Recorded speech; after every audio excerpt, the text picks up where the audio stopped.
Khăm à trời mà khăm à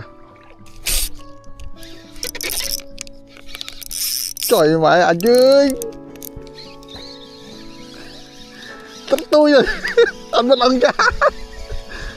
tôi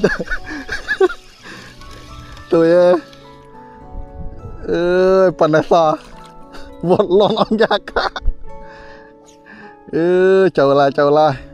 khàn lên du trong vây nhỏ mày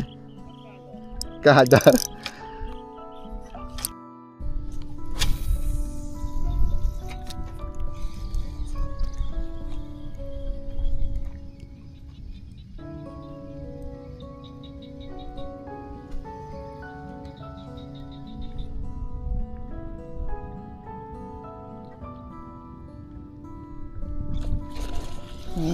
lột chọp ở đó à này